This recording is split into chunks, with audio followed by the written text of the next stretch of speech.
हाँ, आज मैं आप लोगों को वो कथा सुनाना चाहता हूँ कि सती मैया के न रहने के बाद शंकर जी अकेले ही कैलाश पर्वत पर अपना ध्यान, पूजा और समाधिस्थ रहे। जब बहुत दिनों तक समाधि चलती रही तब समस्त देवताओं ने, शिव भक्तों ने, सब ने सोचा कि हमारे शंकर भोले बाबा की शादी होनी चाहिए और शादी किस प्रकार से हो उसके बारे में सोचने लगे। बताते हैं उस समय शंकर जी समाधिस्थ थे, समाधि में थे और उन्हें समाधि से जगाना बड़ा मुश्किल काम था। इधर सती माता का जन्म पार्वती जी के रूप में राजा हिमांचल के यहाँ हो चुका था और वो तपस्या कर रही थी। बताते हैं उन्होंने इतनी घोर तपस्या की कि कुछ दिनों तक पत्ते खा करके ही भगवान शंकर का जाप करती रहीं, तो उनका नाम अपर्णा पड़ा। अंततः सभी लोगों देवताओं ने मिलकर के कामदेव के पास गए और कामदेव से ये कहा कि हे कामदेव, तुम जाकर के शंकर जी को समाधि से जगा करके तैयार करो कि वे शादी के लिए तैयार हो जाएं। और समस्त देवताओं की बात पर अमल करते हुए कामदेव भी तैयार हो गए और कामदेव जाकर के एक वृक्ष पर बैठ गए और वहाँ से शंकर जी पर अपने काम रूपी बाण चलाने लगे। उन्हें ये नहीं ध्यान था कि जगतपति हैं शंकर जी, जितने ध्यानास्थ होते हैं उनका क्रोध भी बहुत बड़ा है। इस बात का आंकलन नहीं कर पाए और जाकर के एक वृक्ष पर बैठ कर के कामदेव ने उन्हें समाधि से विरत करने का प्रयास किया। तुलसीदास जी ने बड़ा अच्छा लिखा है इसके संबंध में कि देख रसाल बिटब बर शाखा और तेही पर चढ़े मदन मन माखा।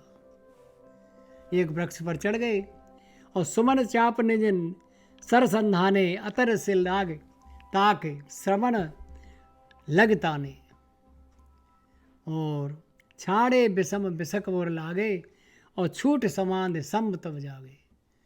जब वो कामदेव ने अपने काम रूपी बाणों को बार बार शंकर जी पर भेजा, शंकर जी पर छोड़ा, तो शंकर जी जो थे समाधि से जग गए। समाधि उनकी छूटी और भय हुई समन क्षोभ विषेकी। जब उनकी समाधि हट गई तो उन्हें बड़ा दुख हुआ कि नयन उघार सकल दिश देखी। उन्होंने कहा, अरे ये कौन है जिसने हमें जगा दिया?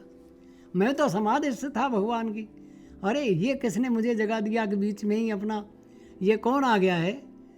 उन्हें ये ज्ञान नहीं था कि मुझे मेरे शादी के लिए जगाया गया है। उन्हें ये लगा कि मुझे समाधिस्थ होते हुए मुझे समाधि से क्यों हटा दिया गया। तो सौरभ पल्लव मदन बिलोका भयो कंप कंपे त्रैलोका। तीनों लोग जो थे कप गए जैसे ही उन्होंने चारों तरफ देखा और उन्हें दिखाई दिया कि वृक्ष पर पत्तों के बीच में कामदेव बैठा हुआ है।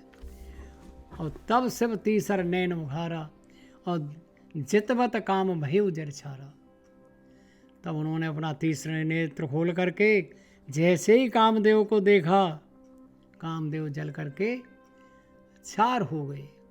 हाहाकार भयो जग भारी और डर पे सुर भय असुर सुखारी और समुझ काम सुख सोचे भोगी भय अकंटक साधक जोगी। सबने अपना अपना धन देख लिया कि अब कामदेव तो हट ही गया, अब साधु संतों के लिए कोई समस्या नहीं रहेगी, क्योंकि जब नष्ट ही हो गया ये कामदेव तो था ऐसा कारण जो कामुकता की ओर ले जाता था।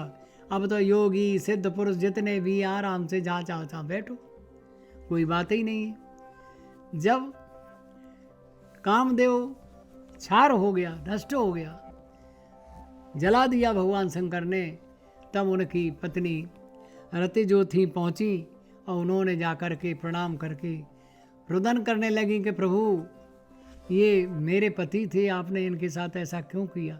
ये तो आपकी शादी के लिए आपको तैयार कर रहे थे, अब हम क्या करें प्रभु, हमारा कौन है? तब उन्होंने सांत्वना दी उन्हें कि जब जदवंश कृष्ण अवतारा होइए धरन महाभय भारा, होइए हरन महाभय भारा।